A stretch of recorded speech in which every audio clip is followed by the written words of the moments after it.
Welcome back. All right, so I want to talk about a situation that the hockey world is discussing right now. I want to talk a little bit about contracts. I want to talk about what a player has the right to do or not to do, and the dangers of the rumors. So we'll start with the whole Jacob Trouba situation going back to 2019. June 17th of 2019, the Rangers acquired Jacob Trouba from the Jets, a trade that at the time a lot of people gave the win to the Rangers, not to Winnipeg. Right now, I don't know who you'd give the win to.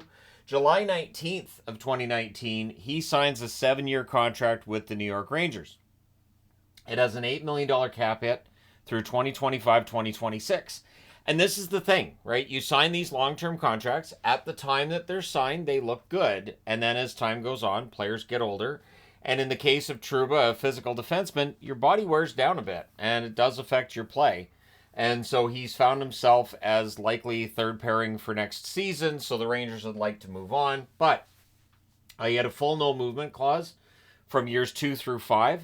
And in years 6 and 7, he has a 15-team no trade list on a modified no trade clause with his contract.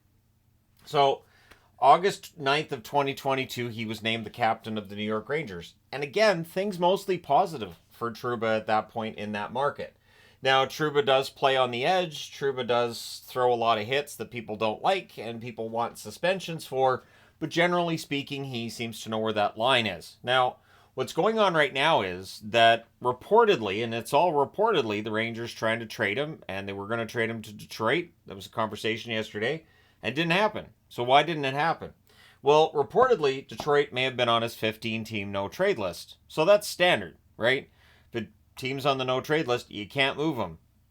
Ask Dodonov. So that would nix the trade to Detroit. Now, Ranger fans are getting mad because also apparently the no movement clause was negotiated with his wife in mind. His wife, a physician, she has one more year left in her residency in a New York hospital. So he doesn't want to uproot his family. He doesn't want to uproot his wife from her job and move somewhere else.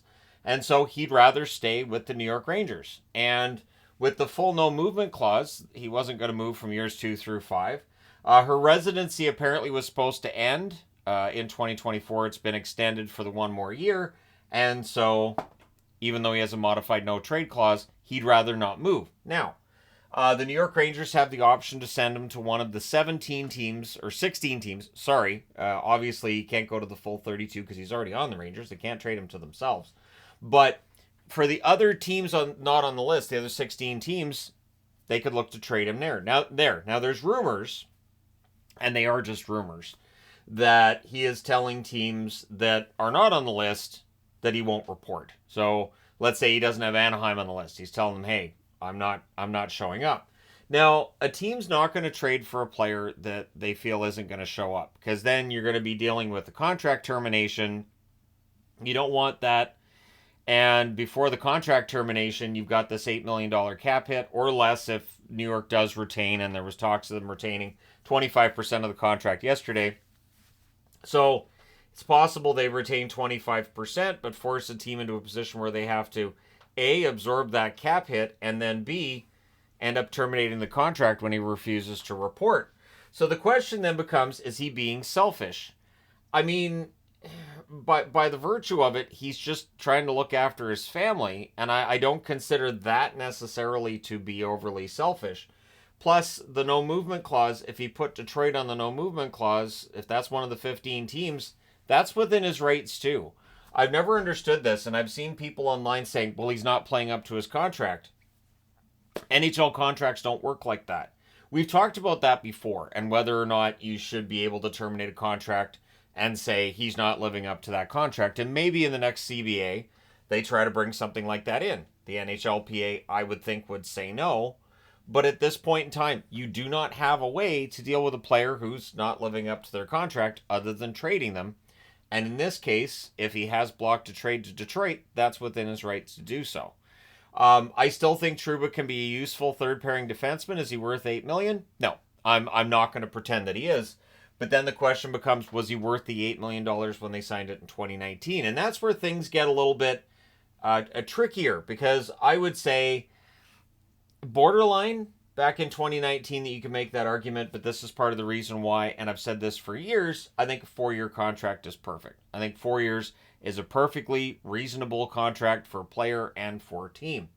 But players negotiate these no movement clauses and these no trade clauses for exactly this kind of situation because loyalty, like we've seen Vegas and Tampa Bay getting raked over the coals for what's happened with Marchessault leaving, and Marchessault kind of insinuating that, Vegas didn't do enough to try to keep him. Stamkos saying the same about Tampa.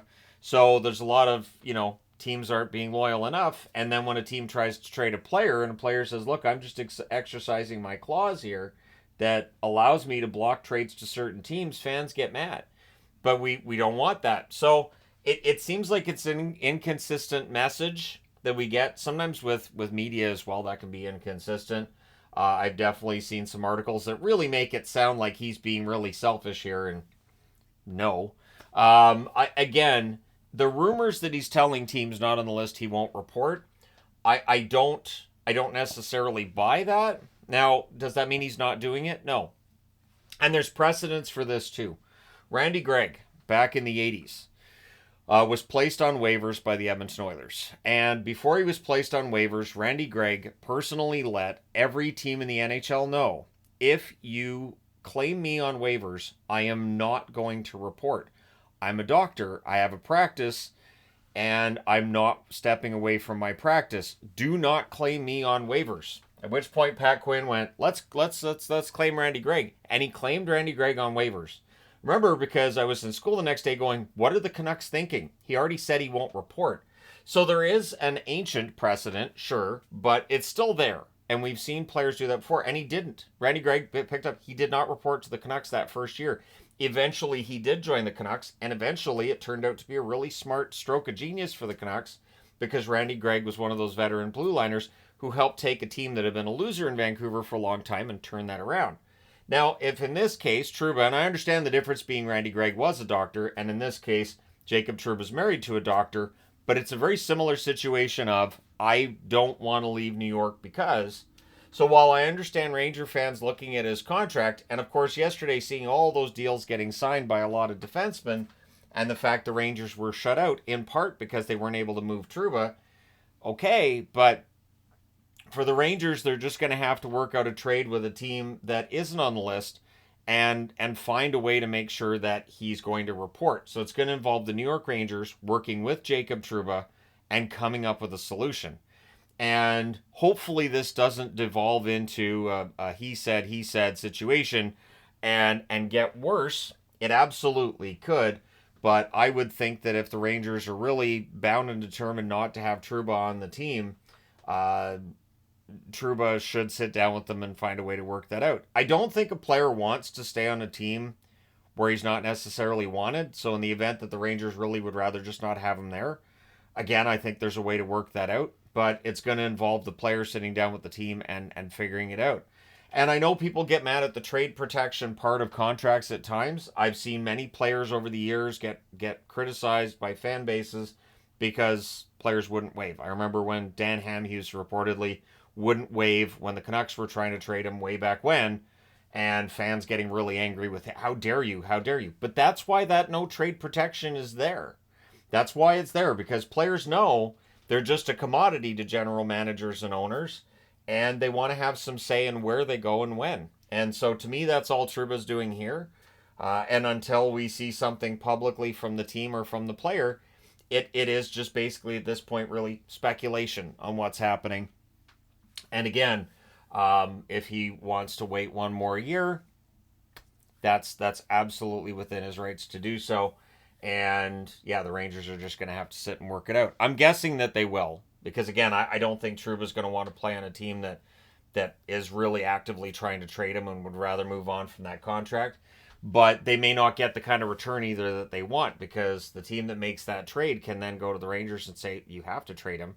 And we know that there's very few teams he's willing to go to. We're one of them, so here's what we're offering. So it's going to end up being a situation where if/when he gets traded, we'll probably see fans complaining there's not enough of a return either.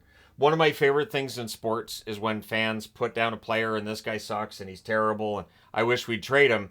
and then their trade proposal is, okay, I think we can trade him here for a first round pick and a prospect. You just finished saying he sucks. So you're not getting a first round pick and a prospect. But anyways, we'll see what happens with the Trouba situation. I just wanted to weigh in personally and say, I get what he's doing and I get why. And there's definitely some precedence there. And the whole I hate on the guy's wife because of whatever. I remember Chris Pronger, his wife, Wayne Gretzky's wife, took a lot of flack when Gretzky got traded. There are various other instances in NHL history where the wife gets the brunt of the hate for a trade that does or doesn't happen. So yeah, it's sad, but it has happened before and it appears to be happening again. So let me know your thoughts in the comment section below. Do you think Trouba gets traded? If so, where do you think he ends up going? And how does this get resolved? Don't forget to hit like and subscribe if you've not done so already. Thank you guys so much for all your support. I will talk to you again soon.